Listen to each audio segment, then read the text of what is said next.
Cabinet की आर्थिक समिति ने दी पीएम विश्वकर्मा को मंजूरी। पहले चरण में मोची, दर्जी, सुनार सहित पारंपरिक 18 कारीगरों, शिल्पकारों को किया गया है शामिल। अधिकतम 5% की दर पर पहली किस्त में 1 लाख रुपये तक का ऋण।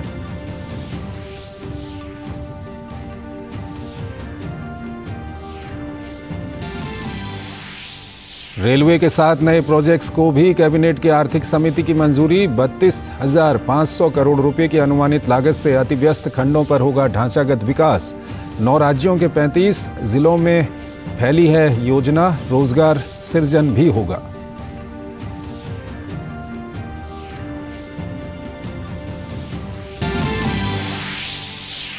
रेलवे के 7 नए प्रोजेक्ट को भी कैबिनेट की आर्थिक समिति की मंजूरी। 32,500 करोड़ रुपए की अनुमानित लागत से अतिव्यस्त खंडों पर होगा ढांचागत विकास। 9 राज्यों के 35 जिलों में फैली रोजगार सृजन भी।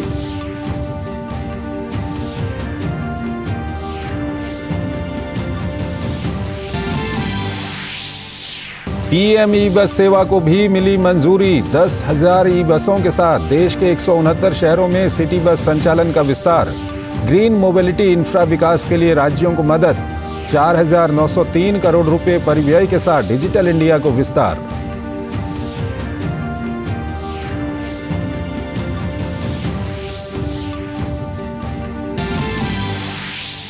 भाजपा केंद्रीय चुनाव समिति की बैठक। दिल्ली स्थित भाजपा मुख्यालय में प्रधानमंत्री, गृह मंत्री सहित समिति के सदस्यों ने लिया हिस्सा। मध्य प्रदेश और छत्तीसगढ़ के आगामी विधानसभा चुनावों को लेकर हुई चर्चा।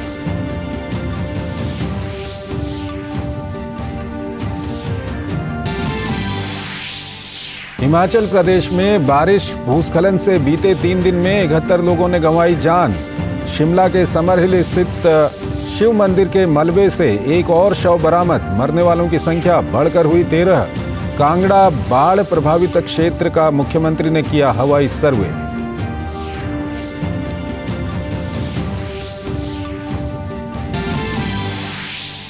और फीफा फुटबॉल महिला विश्व कप के फाइनल में पहली बार पहुंची इंग्लैंड। सेमीफाइनल में ऑस्ट्रेलिया को 3-1 से हराया। फाइनल में स्पेन के साथ होगा मुकाबला। रविवार को सिडनी में खेला जाएगा फाइनल मैच।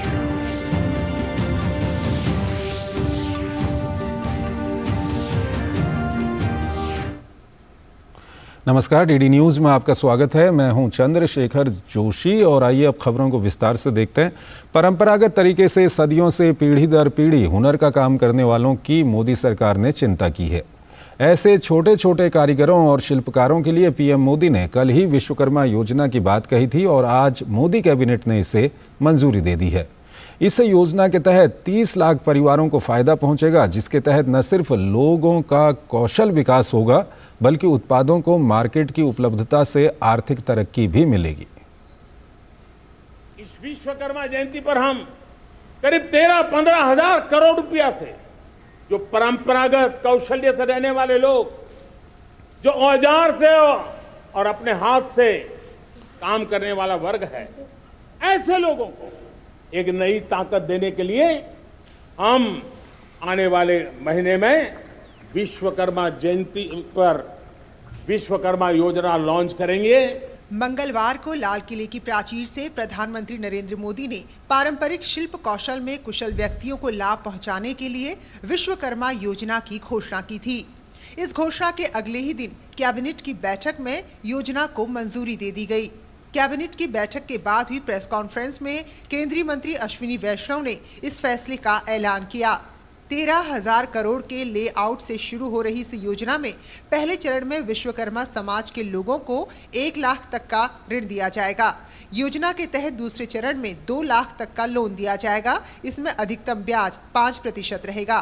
ग्रामीण क्षेत्र में छोटा कारोबारी पारंपरिक तरीके से जो काम करता आया, उसको नए टूल्स, क्रेडिट सपोर्ट, नए स्किल्स और मार्केटिंग सपोर्ट में क्वालिटी सर्टिफिकेशन हो, ब्रांडिंग, ऑनलाइन मार्केट एक्सेस, इन सब प्रोग्राम्स के साथ इनको जोड़ा जाएगा।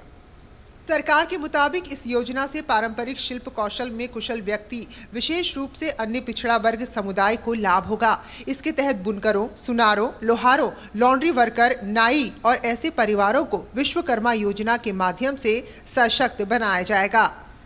जैसे कुम्हार हुए मिट्टी के काम, सुनार सोने का काम, लोहार लोहे का काम, सुथार लकड़ी का काम, चर्मकार चमड़े का काम, राजमिस्त्री घर बनाने का काम, बांस की टोकरी, झाड़ू, पारंपरिक खिलौने, माला, फूल सजाने वाले, धोबी, दर्जी, मछली का जाल बुनने वाले, नाव बनाने वाले, औजार बनाने वाले, ताले चाबी बनाने वाले, मूर्तिकार, इस तरह से बहुत सारी ऐसी चीज़ें हैं जो हमारी रूरल इकोनॉमी में, ट्रेडिशनल इकोनॉमी में जिसकी बहुत बड़ी वैल्यू है।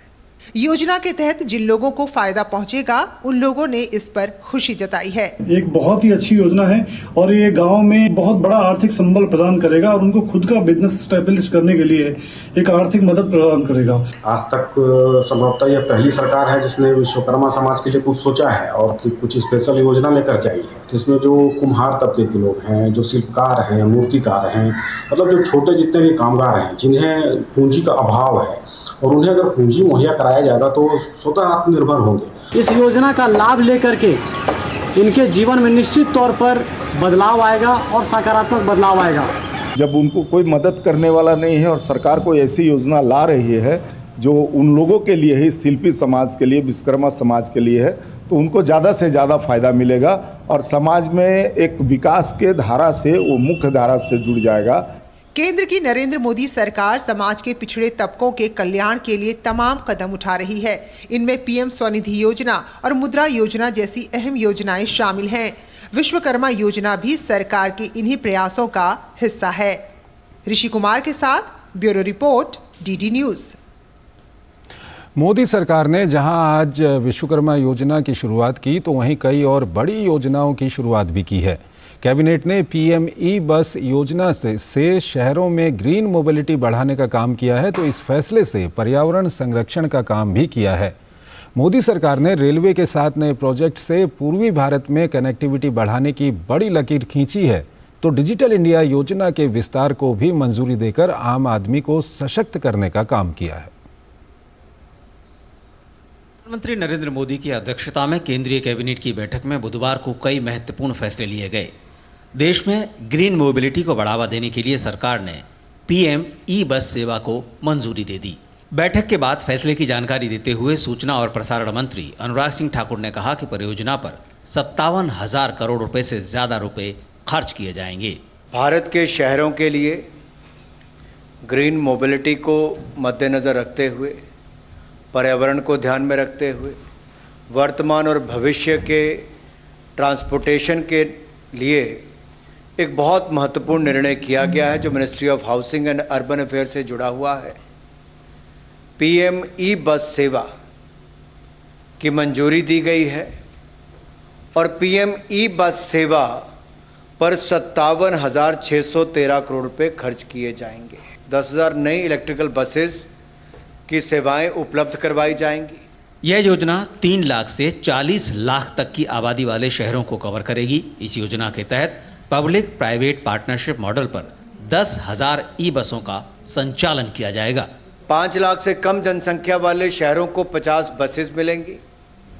5 लाख से 20 लाख की आबादी वाले प्रत्येक शहर के लिए 100 बसें और 20 लाख से 40 लाख की आबादी के शहरों के लिए 150 बसों की सहायता दी जाएगी। अब ये बसों का प्रोक्योरमेंट, मेंटेनेंस, ऑपरेशन ये पीपीपी मोड पर किया जाएगा और एक कॉम्पिटिटिव बिडिंग के अंतर्गत किया जाएगा। जो भी पीपीपी मोड पर आएगा उसको प्रति किलोमीटर के आधार पर चलाने के लिए केंद्रीय सहायता मिलेगी और ये सहायता अगले 10 साल तक मिलती रहेगी। रेल नेटवर्क के विस्तार के लिए बड़ा फैसला करते हुए सरकार ने रेलवे के 7 नए प्रोजेक्ट को भी मंजूरी दे दी। रेल मंत्री अश्विनी वैष्णव ने बताया कि इन योजनाओं के जरिए 32,500 करोड़ रुपए की मंजूरी दी गई है। 7 प्रोजेक्ट्स अप्रूव हुए हैं 32,500 करोड़ रुपीस के। सातों के सातों प्रोजेक्ट्स बहुत ही इम्पोर्टेंट है। देश के 9 राज्यों में 35 डिस्ट्रिक्ट्स कवर करेंगे और टोटल इसकी लेंथ है 2339 किलोमीटर्स। इन प्रोजेक्ट्स का फायदा यूपी, बिहार, तेलंगाना, झारखंड, पश्चिम बंगाल जैसे राज्यों को मिलेगा, जिससे करीब 120 मिलियन टन का कार्गो और यात्री सेवा में विस्तार मिलेगा। केंद्रीय मंत्री अश्विनी वैष्णव ने बताया कि केंद्रीय मंत्रिमंडल द्वारा डिजिटल इंडिया प्रोग्राम के एक्सटेंशन को भी मंजूरी दी गई है। साथ ही इसके लिए सरकार ने 14,900 करोड़ रुपए से अधिक की राशि मंजूर की है। माननीय प्रधानमंत्री जी ने डिजिटल इंडिया प्रोग्राम के एक्सटेंशन को मंजूर किया। 5,25,000 स्किल IT प्रोफेशनल्स को रीस्किलिंग और अपस्किलिंग कराना। इंफॉर्मेशन सिक्योरिटी के प्रोग्राम्स के लिए करीब 2,65,000 लोगों के ट्रेनिंग। आपने उमंग प्लेटफॉर्म देखा होगा, जो कि एक यूनिफाइड प्लेटफॉर्म है। इसमें 540 सर्विसेज और ऐड की जाएंगी। 18 सुपर कंप्यूटर्स अभी डिप्लॉयड है, तो इस 18 सुपर कंप्यूटर्स के डिप्लॉयमेंट के बाद में 9 more supercomputers will be added to the National Supercomputing Mission. Digital India program के एक्सटेंशन के जरिए 9 नए सुपर कंप्यूटर जोड़े जाएंगे। भाषणी जैसी परियोजनाओं को विस्तार मिलेगा। साइबर सुरक्षा और स्टार्टअप को बढ़ावा मिलेगा। Rishi Kumar, DD news, Delhi. भाजपा की केंद्रीय चुनाव समिति की बैठक में प्रधानमंत्री नरेंद्र मोदी सहित गृह मंत्री अमित शाह, भाजपा अध्यक्ष JP नड्डा समेत भाजपा के कई वरिष्ठ नेता शामिल हुए। दिल्ली स्थित भाजपा मुख्यालय में बैठक के दौरान आगामी विधानसभा चुनावों को लेकर चर्चा हुई, जिसमें मध्य प्रदेश और छत्तीसगढ़ को लेकर विशेष तौर पर चर्चा हुई।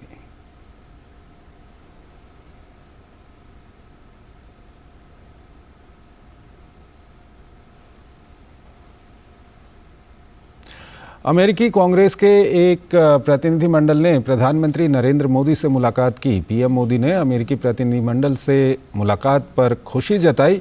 पीएम मोदी ने ट्वीट किया कि अमेरिकी प्रतिनिधि सभा में इंडिया कॉकस के सह अध्यक्ष रो खन्ना और प्रतिनिधि माइकल वॉल्स समेत एक अमेरिकी कांग्रेस प्रतिनिधिमंडल का स्वागत करके खुशी हुई। भारत अमेरिका व्यापक वैश्विक रणनीतिक साझेदारी को और आगे बढ़ाने में अमेरिकी कांग्रेस का मजबूत समर्थन बहुत ही महत्वपूर्ण है। दिल्ली में विपक्षी गठबंधन में दरार पड़ती नजर आ रही है। कारण कांग्रेस की बैठक में राजधानी की सभी लोकसभा सीटों पर चुनाव लड़ने की तैयारी का ऐलान है।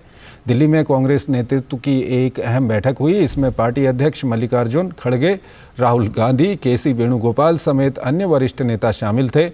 बैठक के बाद कांग्रेस नेता अलका लांबा ने कहा कि सभी 7 सीटों पर चुनाव लड़ने की तैयारी के लिए कहा गया है। इस खबर के बाद आम आदमी पार्टी की ओर से कहा गया कि अगर कांग्रेस दिल्ली में गठबंधन नहीं करती तो विपक्षी गठबंधन में जाने का कोई मतलब नहीं है, ये समय की बर्बादी है। हालांकि विवाद बढ़ने पर कांग्रेस ने कहा कि बैठक में चुनाव या गठबंधन को लेकर कोई चर्चा नहीं हुई। लोकसभा 2024 की तैयारियां अब हमें करनी है, मकसद वही था। दिल्ली से पहले 18 राज्यों की मीटिंगें हो चुकी हैं लोकसभा की तैयारियों को लेकर। दिल्ली 19वां राज्य था, 24 कैसे जीतना है, और बिल्कुल आदेश हुआ है कि हमें 7 सीटों पर मजबूत संगठन के साथ हर नेता को आज से अभी से निकलना है। 7 महीने 7 सीटें हैं। आज अलका लांबा जी की बात को और उनके दिल्ली प्रेसिडेंट की बात को कांग्रेस की सच माना जाए तो अगर उन्होंने डिसाइड कर लिया है कि दिल्ली में अलायंस नहीं करना तो फिर इंडिया अलायंस की मीटिंग का कोई मीनिंग ही नहीं रह जाता। टॉप लीडरशिप डिसाइड करेगी कि हम ये मीटिंग अटेंड करते हैं या नहीं। हिमाचल प्रदेश इन दिनों बारिश और भूस्खलन से बुरी तरह प्रभावित है। शिमला और मंडी समेत कई इलाकों में बुरा हाल है। जहां भूस्खलन से कई लोगों की मौत हो गई है तो कई लोगों को निकालने का काम जारी है। मौसम विभाग ने हिमाचल को लेकर भारी बारिश का अलर्ट जारी किया था और ये अलर्ट हिमाचल को काफी भारी पड़ रहा है।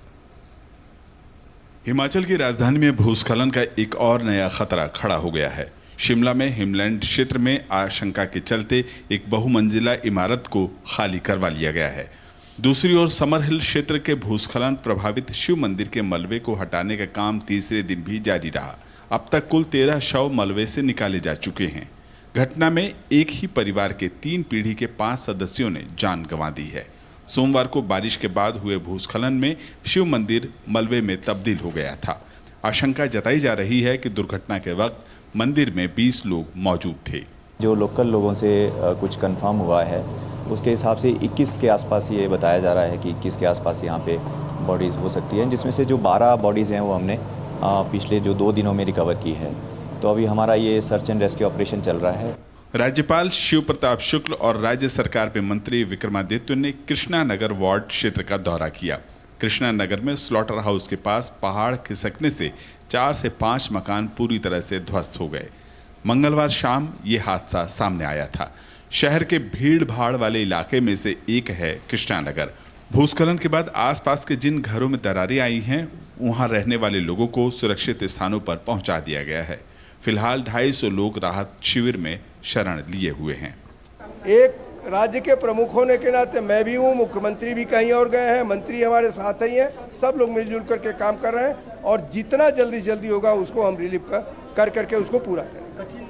हिमाचल प्रदेश में रविवार को शिमला सहित कई जगहों पर बारिश हुई, जिससे सोमवार को राजधानी शिमला में समर हिल इलाके में शिव मंदिर, उसके बाद मंगलवार को शाम कृष्णा नगर में 4 से 5 मकान क्षतिग्रस्त हो गए। वहीं मुख्यमंत्री सुखविंदर सिंह सुक्खू ने बाढ़ प्रभावित कांगड़ा जिले का हवाई सर्वे किया। जिले के इंदौरा और फतेहपुर क्षेत्र बाढ़ से प्रभावित हैं। पौंग डैम से पानी छोड़े जाने के बाद कांगड़ा में ताज़ा हालात बने हैं। कांगड़ा में पौंग डैम से जो पानी छोड़ा है उसमें कल शाम तक हमने 650 लोगों को इवैक्यूएट कर लिया था।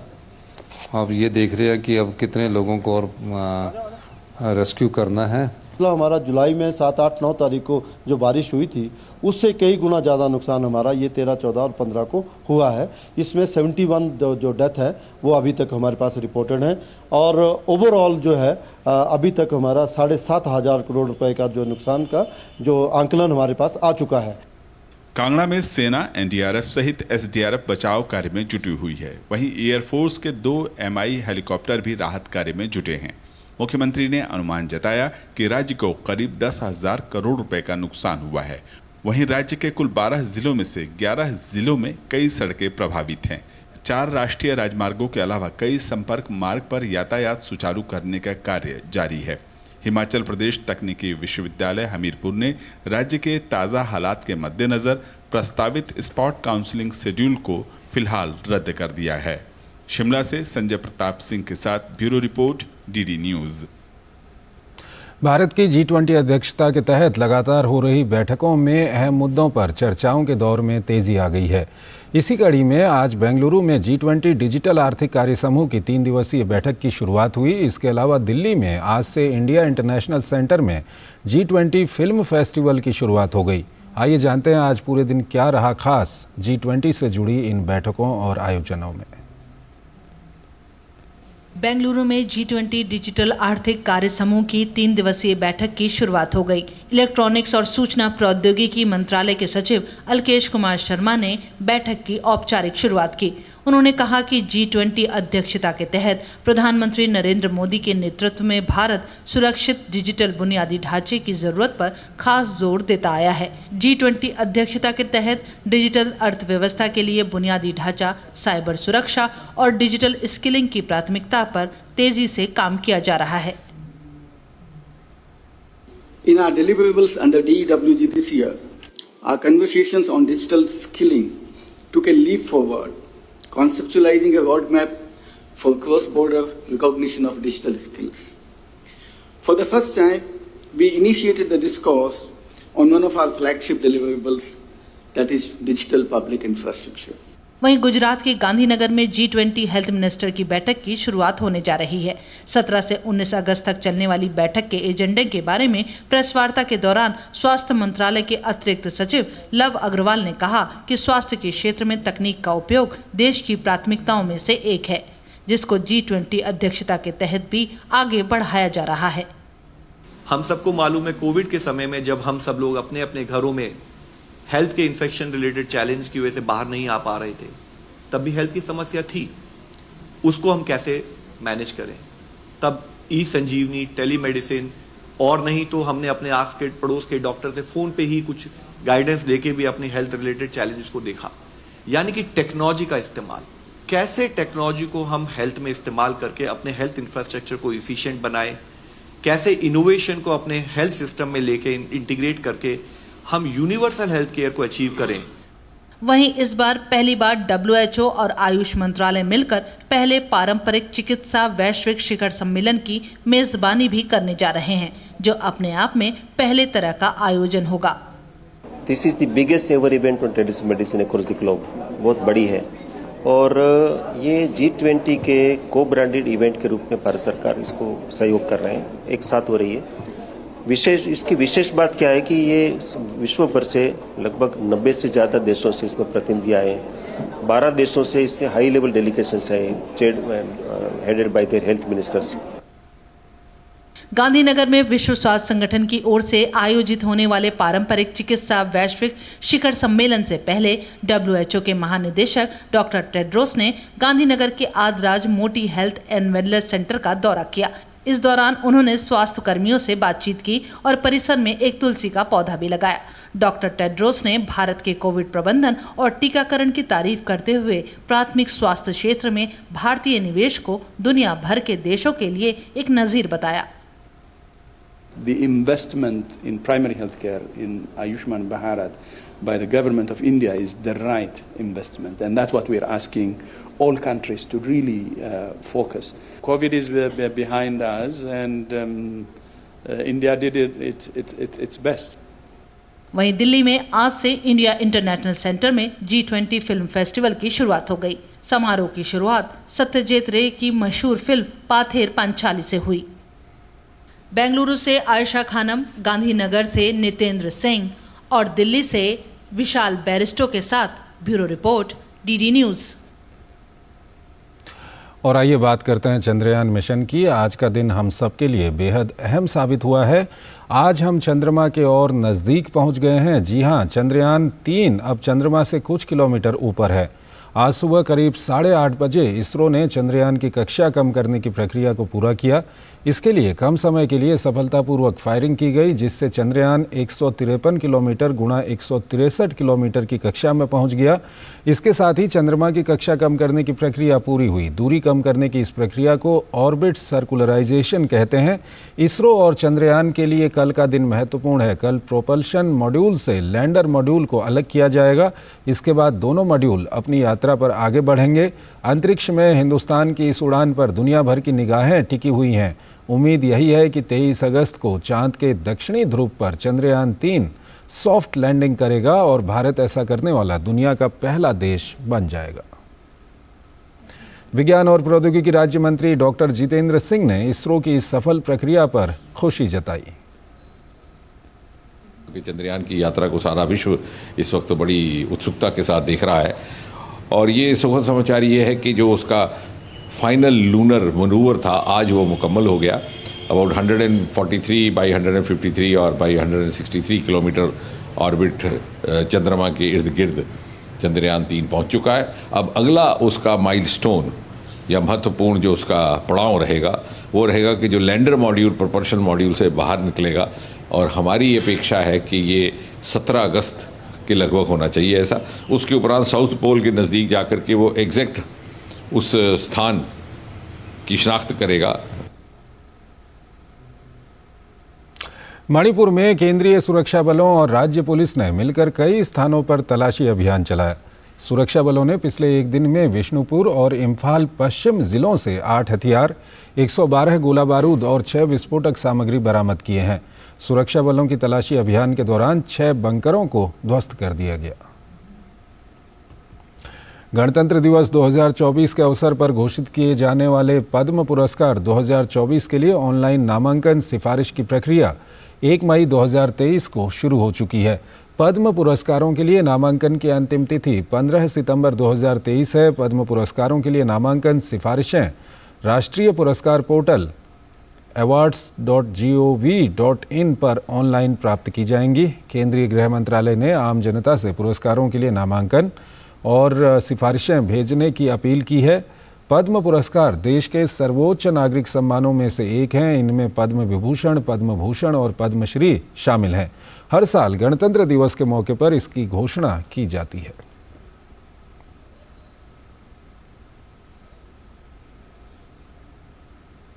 और आइए खेल जगत की कुछ अहम खबरों के लिए एक नज़र डालते हैं इस स्पोर्ट्स रैप पर।